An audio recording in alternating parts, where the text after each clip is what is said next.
Floyd in Bibb County. Good evening to you. Thank you so much for calling in. If you will, go right ahead with your question. Yes, ma'am.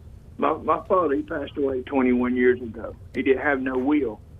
And him and my stepmother divorced in 94. They were divorced almost 10 years before he passed away.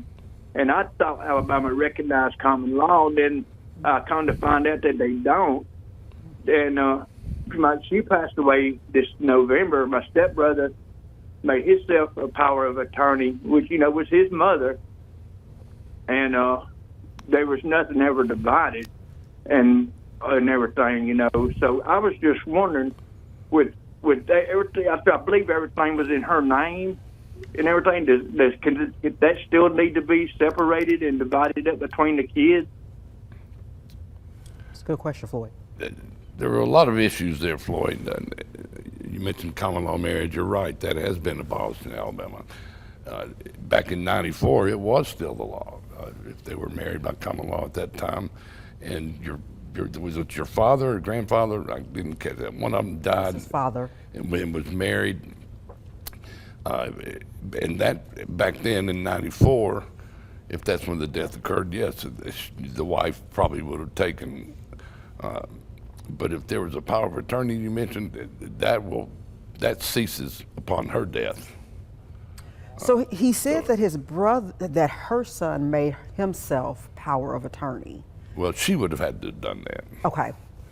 To have make him attorney, in fact, for her. But upon her death, that power of attorney ends. Okay. Immediately. So what do they need to do at this point?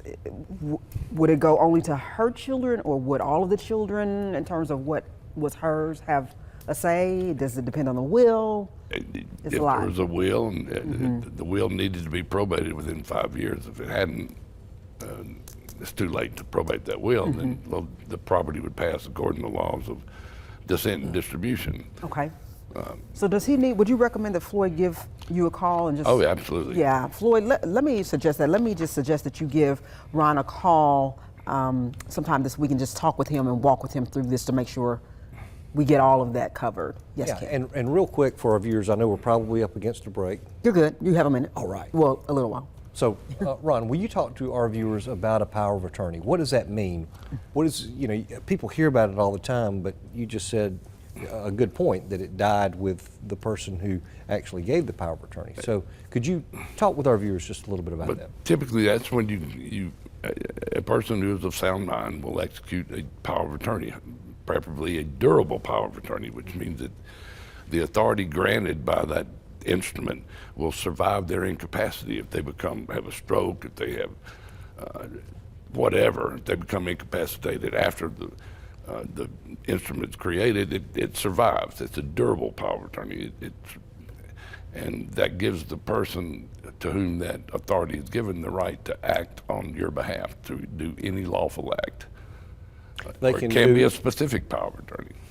They can do banking for them. Do banking. Pay their bills. Pay bills. Hire a lawyer. They can do anything. Okay.